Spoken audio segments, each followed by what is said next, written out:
Hey there, folks. I'm Isaac, and I am G Rank. And I'm Claire, and I'm a professional podcaster. And this is Make That Game, where we pitch the latest, the greatest new video game ideas that aren't ever probably going to get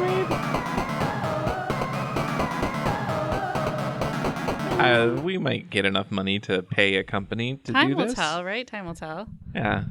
Hey, donate to us. Support us on... We don't have a Patreon. Yeah, we don't have anything where you can give us money, but you can, like...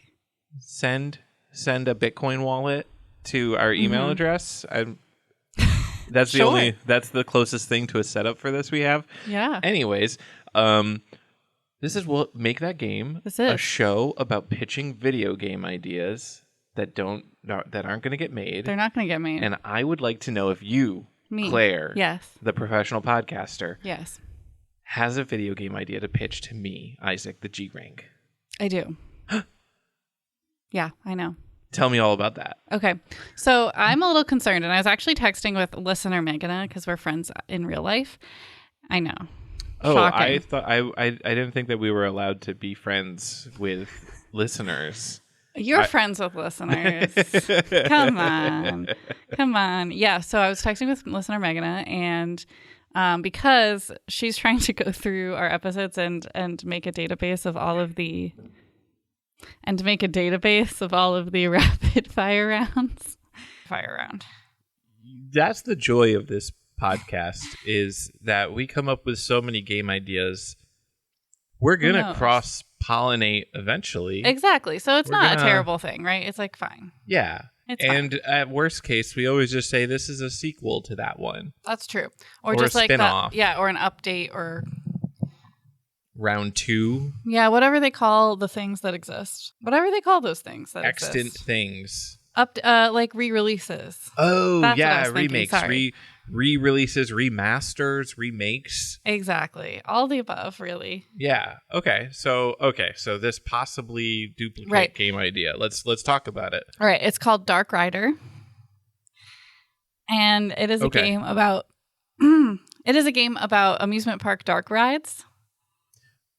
This is sounding a little familiar, but it might also just be a Jenny Nicholson video. Well, yeah. So I was inspired because I was watching a Jenny Nicholson video about dark rides. And so I was inspired because of that. But I just don't know if I feel like I used it for a rapid fire as well, because I remember explaining what a dark ride is. But I feel like for our listeners, I'll explain it again, even if I haven't already.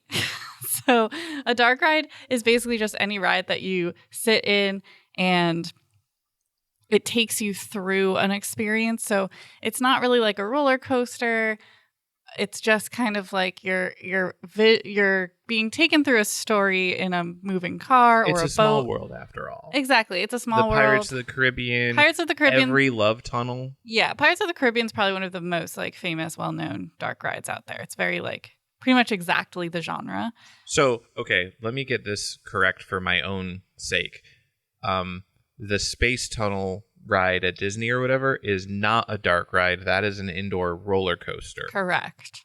Okay, a dark ride is specifically when you're like on a slow moving thing that doesn't do like loop-de-loops, or I guess it could be fast with like a flume ride. Yeah. Flume rides would be... so the thing is, flume rides really are not the only, but Splash Mountain is, because it has a lot of story and plot like leading up to it. Like it basically is a dark ride until the flume part. Whereas there's the flume rides at Storyland in New Hampshire, for example, for our New Hampshire listeners out there, that literally is just like you go up a mountain and then you go down the mountain. That would not be a dark ride. Okay, gotcha. All right, so we've hit all the little nuances of dark ridery. Yeah. And if we got it wrong, please email us or tell us about it. We'd love to hear from you. But yeah, so the idea of this game, it's also kind of combining, and I've talked about this game on the podcast before, and I finally looked up what it was called. It's called Loca. I have it on my phone. I'm going to check real quick. Locomotion. I did finally look it up. I have it somewhere. Locomancer. So like locomotion necromancer. Locomancer. Oh, okay. Divining the future via locomotion. It's a really silly VR game where you build train tracks, like a model train set, but then you can hop into the train and like ride your train set. Whoa. So you can kind of see where this is going, I'm sure. Yes. where this is going is that you're basically able to build a dark ride experience. Similar also to 3D Movie Maker, like you'll have like different props that exist in the game world, and you can like change the color or size of them and kind of build a dark ride. And you build the track, and is it in water? Is it just kind of like a moving car? What does the car look like? All the little details. So it gives you that building and designing thing that I love so much in a game. And then you would get to become small. I mean, because I guess maybe you're big when you design it. You know what I mean? Like you're designing it like you'd build a Sims house. You like, have God's eye view when you're designing it. Exactly. And then when it's time to begin, when it's time to make the magic happen. Yeah, when it's time to make the magic happen, that's when you can become small and ride the ride. Okay. In VR. Okay. Cool. Is there like a scoring system like, is this like Roller Coaster Tycoon where like NPCs ride your ride and have opinions on it? Or is this more like an interactive toy kind of game? More like an interactive toy. I do kind of see like one gameplay style could be like, there's this Barbie fashion game where basically they're like, design wedding looks. And then you do that. There's no, like, you could design literally whatever you want and no one would say anything. Like, there's no real score. But like, then they're like, great job with your wedding looks, like, check. So you could maybe do like a theme, like design a ride about aliens. And then like you do, so like almost like a prompt, and you could do a story mode that way. But I also see it like with VR, it could be a community experience too, where you could like make it public. So random people could ride your ride and like give you feedback, or you can invite your friends to ride your ride, like something like that. Like upload it like a Mario Maker level. Exactly. Thing, and then other people can download it and like upvote it, downvote it, leave a comment, review. Yes. And then you can become the ultimate dark ride master. Yes. And that sounds so much cooler than what I guess it really is. Right. Like dark ride master. Like it sounds like you're a heavily armored like warrior of chaos riding across the wasteland, causing havoc and carnage. Well, and I think that's the funny part about this is like it's a dark ride, but like dark ride itself sounds like it has to be scary, but some of them are not. You know, like Haunted Mansion is a spooky one, but it's really more of a funny one. Yeah, it's like haha, funny spooky. Yeah. And then like, you know, you have Winnie the Pooh as a dark ride, like Peter Pan. Wow. Can you have an outdoors dark ride? No. Well, I don't know. So Jenny Nicholson, who's a great YouTuber, did not define. So the video I was watching was a Patreon only exclusive. Oh wow, we've got a patron over here, folks. I'm a patron. Wow, I'm a patron of the arts. The money thrown out. Come on, We're rich over here. It was like rides that were defunct that she wished she could go on, and a lot of them were dark rides, but she didn't define it that way. So one of the rides she was describing was a submarine ride that included a section where you're in a physical lagoon, like that is outside, like it's not in a building. It's like a real lagoon. And so I don't know if that would mean it's not a dark ride. I'm honestly not sure. Now, do you know the Avatar ride where you like ride on the back of the flying thing? I was not aware of the Avatar ride, or I was and forgot. I don't know. Okay, so there's an Avatar ride where it is like you sit on basically the rodeo bull thing, like the mechanical bull, and there is a screen showing a movie in front of you, and the entire ride is just the mechanical bull. Oh yeah, absolutely not. No, that is not a dark ride. No, I could not consider that a dark ride. I don't think Jenny Nicholson would either. One of her biggest complaints about the reskin of that submarine ride, basically. So it used to just be like no theme. It was just like you're in a submarine theme. Like that's it. No, that's fun. But then they turned it into Finding Nemo. Oh, that's stupid. And instead of the animatronic fish and everything, they just made it like screens. Okay. Of Finding Nemo characters. I will say, the last time I was at Disney, like 2017, 2018, something like that. Oh, that's recent. They had a ride that was frozen, and the animatronics were like animatronic bodies, but they like projected faces onto the face area. Right, it was like a blank mannequin mask, but then it like projected Elsa's face onto it. That weirded me out. Yeah, that projection. I did not feel good about that. Did not feel good and safe about that. That actually, Jenny Nicholson talked about that ride too, because the ride that used to be was one she wished she could go on. Oh, oh well. But wasn't it some kind of Christmas ride? No, it was about Norway. Norway Christmas. I don't see the difference. I don't know. Readers, listeners, Is there a difference? Readers? You know, the people reading our podcast. Yeah, I don't know. Someone might put this into an AI bot and get a transcript of it and just read it on the toilet. I mean, I guess. Hey, if you do that, email us. Let us know. Yeah, if that's your pod style, I guess. I guess. All right. Well, that's my game, though. Okay. Dark Rider. I think the one like mechanical issue is I feel that the best way to design the rides would be more of a PC interface. But obviously when you ride the rides, I want it to be VR. So I don't know how that like using there's just two modes when you start, because like when No Man's Sky starts up, you can start up VR mode or not. I didn't know No Man's Sky had a VR mode. Oh, it does. In fact, it does. Yeah, because I just feel like designing the rides with the VR controls would be kind of a challenge. When you first start up the game, it would basically ask you, hey, are you in like the view mode where you actually want to ride a ride, or are you going to be in design mode? And then, in view mode, it would be VR and you wouldn't be able to edit things, or you would be able to edit small things maybe. Because like I could see an advantage to VR for doing micro placement of details. Like, oh, this flower plant needs to be 2 centimeters to the left. Let me just squeeze it with my fingers and... Yeah, no one can do that yet, though. I don't think. Is the technology exists where you can do that? People can sculpt miniatures, like D&D, like Warhammer miniatures in VR. Are you sure they're not using a mouse to do it, though, or like a drawing pad? Like, for the actual, that seems fake to me. I don't know. I don't know about that. Okay, we'll do more research on this. And again, another call to action. If you are a 3D sculptor who uses VR, tell us how it works. Yeah, the last time I played VR, I mean, it just is like it's like goofy how little control you have of like grabbing objects. I cannot imagine a world where like that's easy. Well, we're gonna have to get VR. We're gonna have to get modern VR. Folks, donate. Send us that Bitcoin wallet. Give us that money. We'll get to VR and we'll be a less ignorant game podcast. Oh boy. I don't think it's ignorant to be out of date. It's just like, I don't know what's out there. Maybe that is ignorant. I don't know. Anyway, that's my game. Isaac, did you bring a game to pitch? Yes. Me today. So for too long, have platformers existed in the same paradigm. Oh, you run along and then jump on top of someone's head and they get flattened and they're defeated and you win. No. We are done with that nonsense. No more jumping on heads. Okay. This game is called Scissorhead, and you have to jump up and hit something from below and chop them with your scissor head. You can't jump on top of guys. No.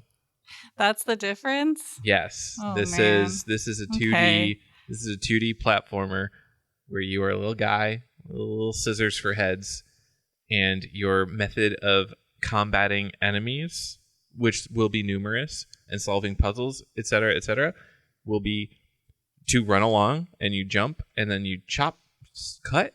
I guess scissors don't chop, but you cut with your scissors.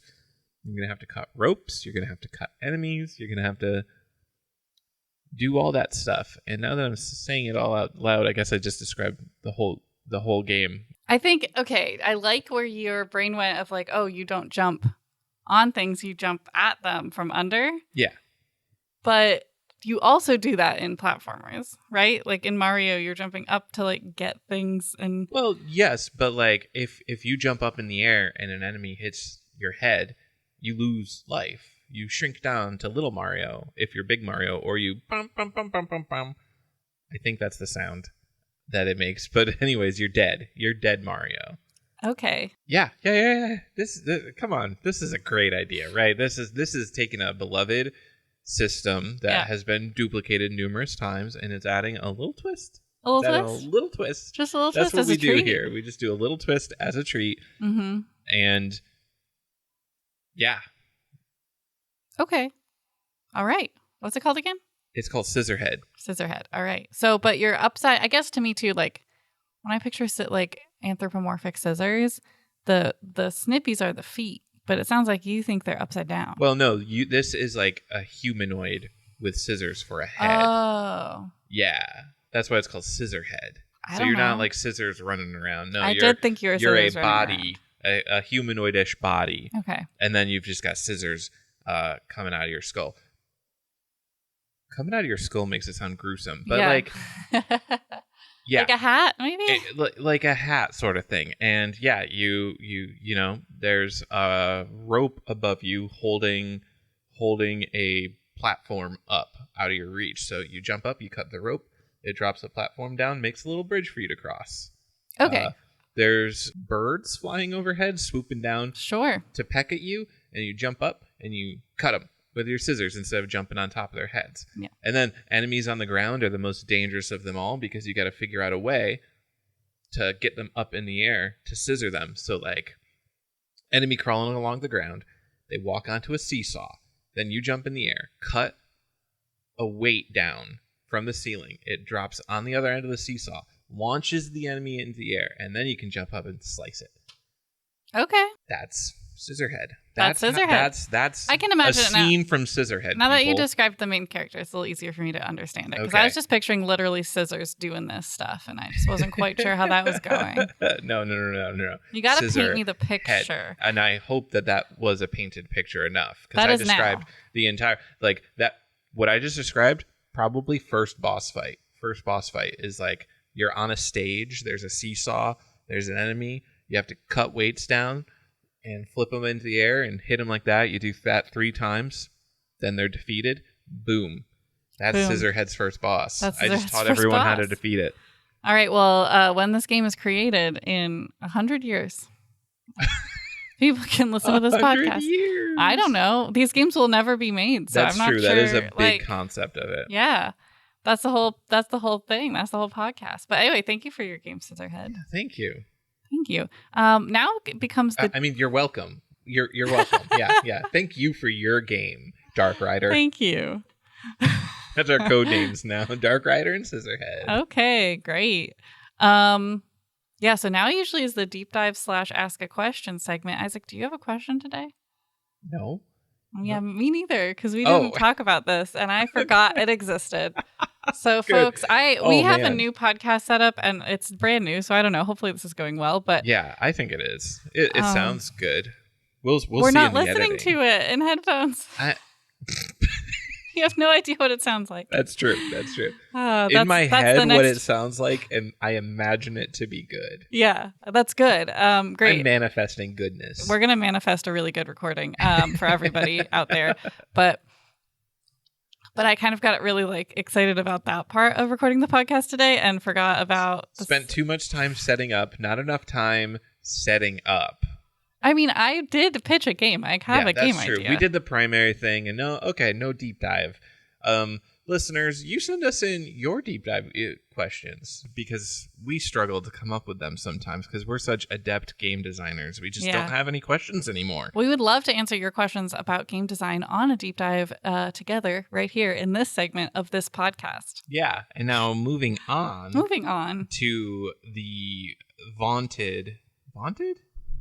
Is that a word? I don't know what is its definition because I've never heard it before. I'm gonna watch it come up in this rapid fire round. That'd be hilarious. Praised or boasted about, especially in an excessive way. That's vaunted. So yes, vaunted. Okay. Rapid fire round. I would say that's accurate. Where we generate 3 random words. Yes. And then we have to come up with a game idea. In only 5 minutes. And we have to come up with a gameplay mechanic. We have to come up with a title. Do we have to come up with anything else? Not really. Okay, yeah. So but that's enough. We come up with those 2 things. Those things are what makes the game. Yeah, that's all a game is. It's a gameplay mechanic and a title. And that's what we do. And we've got 3 random words, and we'll figure it out. And I'm ready with the timer whenever you are. Here come the first 3 words. They are. Going. Nope. I'm still counting this as our time. Okay. Happen, snack, honor. We've had a lot of baking games, so I don't know. This is not going to be a baking game. Okay. No, that would be ridiculous. Happen, snack, honor. Okay. Happen is a hard one. Happen is actually a freebie because no matter what, something happens. Something's going to happen.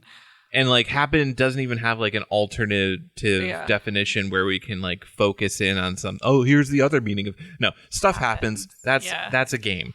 So we're gonna focus on honor and snack. So honor, you are a chivalrous knight whose honor has been besmirched. Okay. by the Dark Rider. Mm-hmm. The Dark Rider has come into the castle. You're bringing things back from the pitch session, folks. We've never seen it before. The Dark Rider comes into the castle, besmirches your honor, and you have to make your way across the realm to the Dark Rider's castle and defeat him to restore your honor. And along the way that you regain HP is by eating snacks. Okay, you just pitched Breath of the Wild. I'm sorry. Yeah, no, yes. This is Breath of the Wild, because I hadn't even started talking about gameplay. That was just story. The gameplay is there is a vast realm. Oh boy, filled with snacks. I don't think this is allowed. Filled with snacks, and you have to climb mountains and trees and collect the apples. And you go to little cooking spots. You can't just waste our first minute and a half pitching Breath of the Wild. That's not how it's done. We're going to lose again, and we still don't have a lose case scenario. So. Well, we're not going to lose because we've got the entire game except for the name. Well, no, hold on. I haven't finished describing the game yet. There are no dungeons. There's only the one dungeon with the Dark Rider. No. There's no shrines or anything. Okay. No. This, the thing is you actually can just walk in, you can ride directly across to the Dark Rider instantaneously. And this is also a thing that you can do with Breath of the Wild. Yep. But there's also no really leveling up or anything. What it really is the snacks give you power-up boosts. So you have to gather all the snacks that give you the most powers and go in and attack the Dark Rider with the temporary power-up. And then if you're not strong enough, you have to retreat and find more or better snacks, etc., etc. Okay. So there is no master sword to acquire. There's no heart power-ups or something. You find blueberry bagel, and that gives you +3 HP. And then you go fight the Dark Rider. So you just find the snacks. You're not cooking or anything. I feel like we need some kind of cooking quest because otherwise there's definitely no cooking because you have to find the different ingredients, and different ingredients are guarded by more and more powerful things. Okay, but there's no you enter an area and it is 10 rooms with a puzzle to solve and a final boss in order to get the golden blueberry. Right. It's just open world. A player who has played it here's the problem with it: no replay value, because a player who's played before knows exactly where to find the golden blueberry already, and knows that unless it's random. No, then they can't really make a good gameplay. Well, you could. How much time do we have could be left? 2 different modes. We have a minute left. Okay. Yeah, let's just say, so it's just maybe it's even though the world is vast, it's not a super high budget game. No. So it's just a not quick, but a shorter playthrough than a big game, and it's Yeah. It's a 4-hour experience. And it's called Snack of the Wild. Snack of the Wild. It's called No. It's called Snack the Wild. It's called Snack the Outdoors. It's called... Okay, but I do like Snack the Wild. Snack the Wild. All right, we're going to keep it. Okay, with 45 seconds left on the clock, we have Snack the Wild. One of the games we've designed that is most likely to get us sued by Nintendo. They wouldn't be able... There's no connection. There's connection. I guess it's... We're not using their music. We're not using their assets. We're not using their name. That's true. You can't copyright gameplay. Can you? No, probably not. I'm pretty sure you can't. Probably not, because then every platformer would be in violation. Right. Because Sonic would have never existed, because Nintendo would have been excuse me, we own Mario. I think that's He runs and jumps just like Sonic does. I wonder, though, if there is any copyrighted, specific, very specific game moves. That would be an interesting deep dive, everyone. So I know that you can patent technologies. Right. You can patent, specific ways of controlling, and I think specific systems.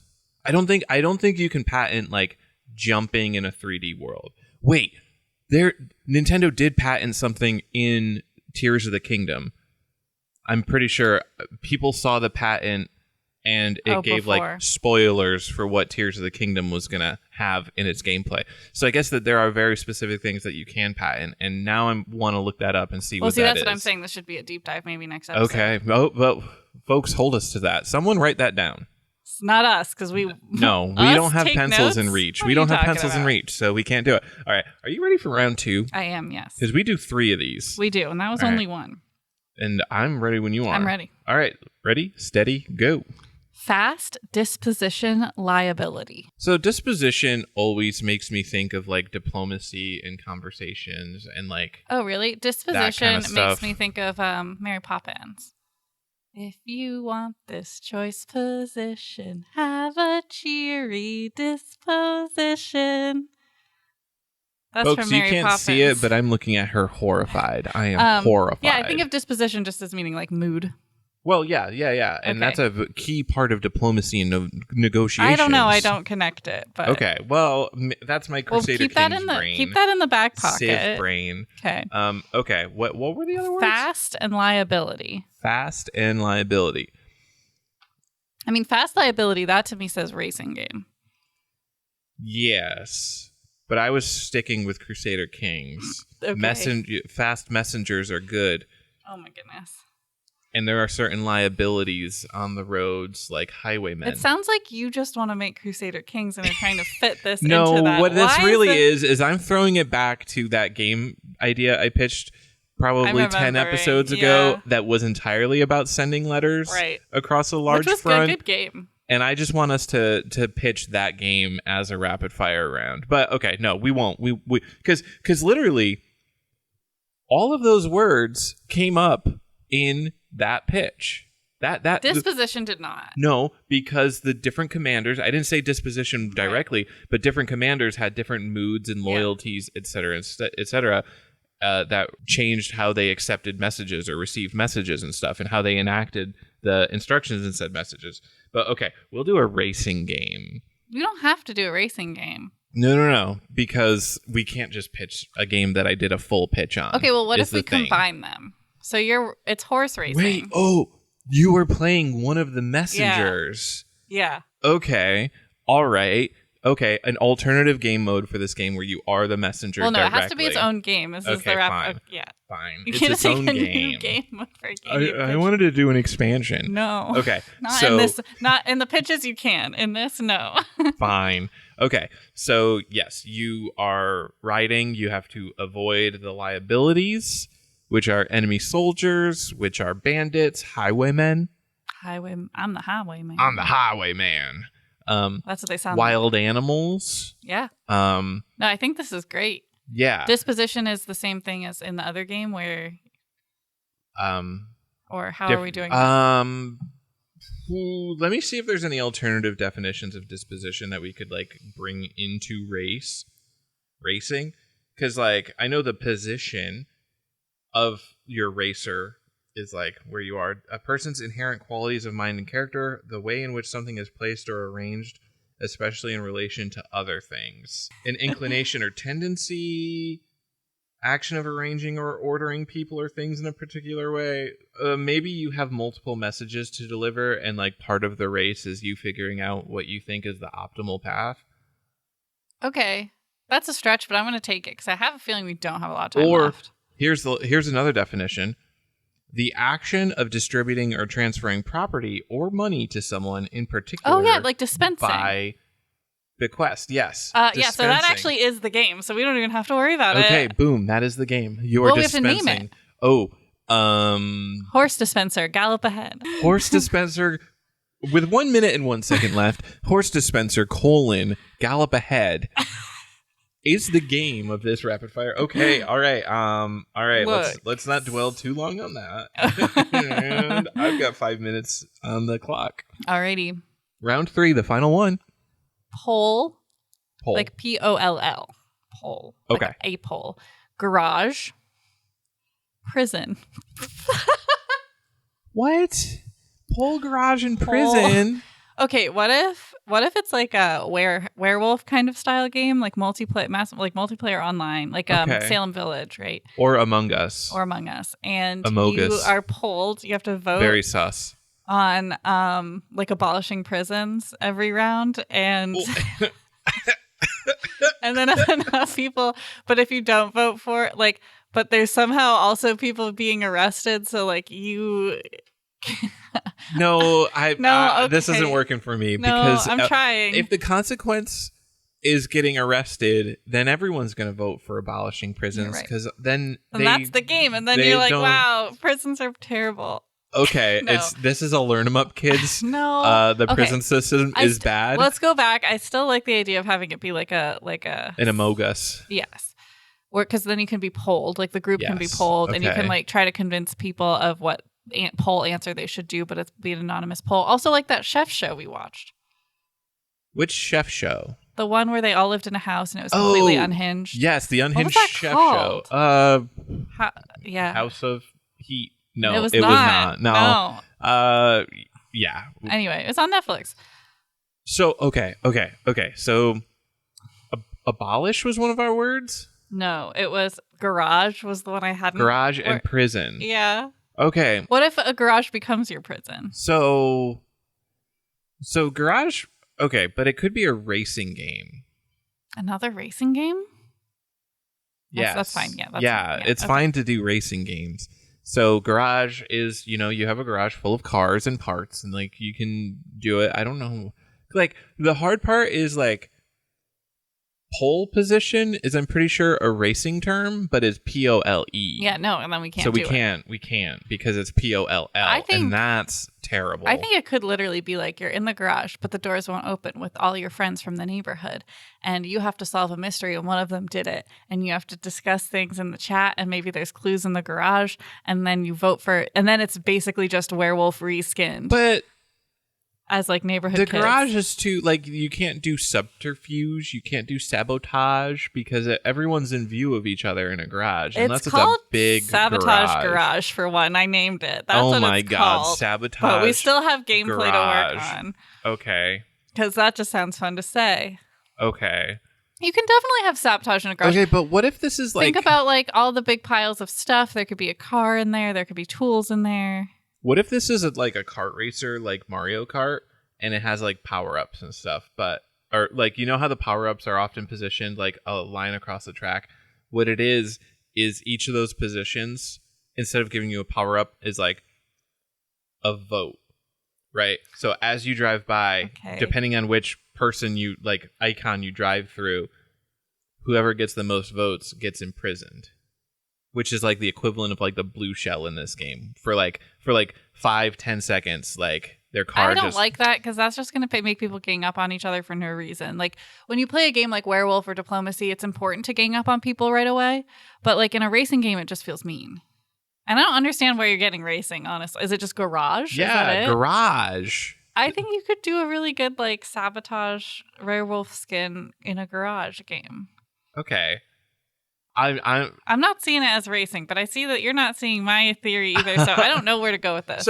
So like with Among Us, the thing is you have the players trying to accomplish different tasks, and one player is sabotaging, and the way that works is you can have players out of line of sight of each other. But in a garage, but it's not Among Us, it's Werewolf. Werewolf is just. You just tell people stuff. You're just like... Right, but this is a video game. That's my disconnect. Salem Village is literally just Werewolf on a multiplayer online situation. There's nothing else happening. They don't have like... No, you just like message each other in between rounds. That's it. Oh, interesting. Okay. And I think there is opportunity. So like, it wouldn't necessarily be sabotage. You'd just be trying to find things in the garage that support what you're trying to say about what happened, and you can kind of like find evidence to your point of view. But okay, we don't have time to ask this, but what's the mechanic for finding the evidence? You're just walking around, moving boxes and stuff. And then okay, we failed. You made us fail. I'm blaming this one on you okay. All right, here's the deep dive. We're doing it after. Yeah. We did have a name. We got half of it.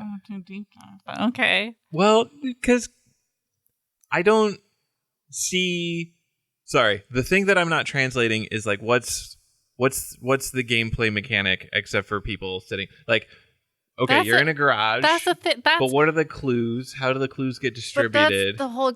that's what Werewolf is. That's all Werewolf is. It's fun. Does Werewolf have clues? No. So this is actually better than Werewolf. But like, what's the what are the clues? What are the distribution? Like, So there's no like actual. So basically, I haven't come up with a crime yet, but the idea is like your neighborhood kids, right? Yeah. That you get trapped in the garage. Okay. Maybe you're trying to figure out who trapped you all in the garage and why they did it. Maybe Okay. that's it. And it has to be one of you because the only one of you could have pulled the cord, like cut the cord of the garage door opener or whatever. So there's going to be items in the garage, and they're not actually clues, but like you could find the scissors and be like, I saw so and so with the scissors. It's like, or like I like there's fingerprints on these, but maybe that's a lie. I don't know. You know what I mean? Like maybe like everyone can see the scissors, but if you pick them up first, you're the only one who can examine them closely. So you could either lie about what you see on the scissors or tell the truth. Okay. You still aren't bought into this. I'm still not super bought into it because like I'm trying to think the game. So a game starts up, you have 8 players in it.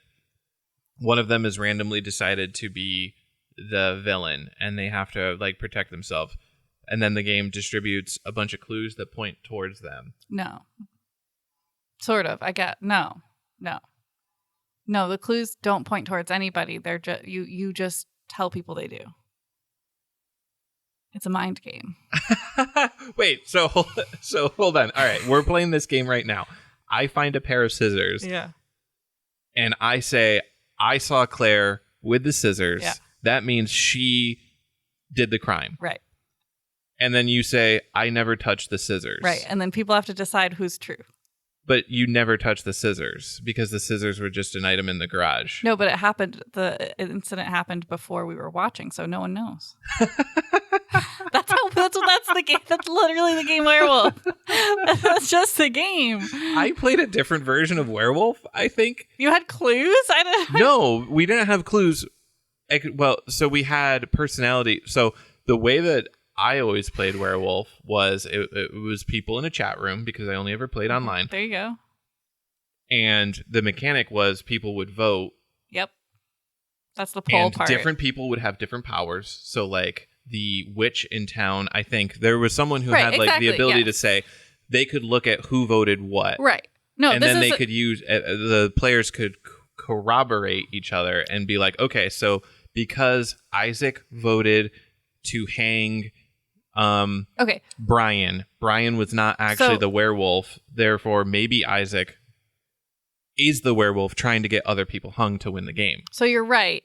However, I did forget about the powers, but you're right. There are special powers, but we can still work that in, and we can have a secret time where the whole screen goes black and people don't know what's happening except for the people who have the powers in order to do things, because that's how you play werewolf, because you close your eyes.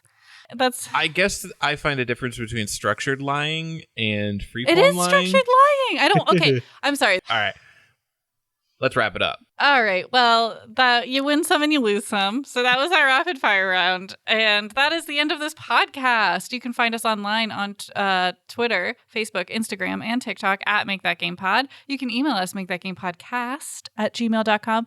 And you can find us on Twitch, twitch.tv/makethatgame, and YouTube, youtube.com/@makethatgame. And if you heard a game idea today that you think should exist in this world, we encourage you to get out there and make that game.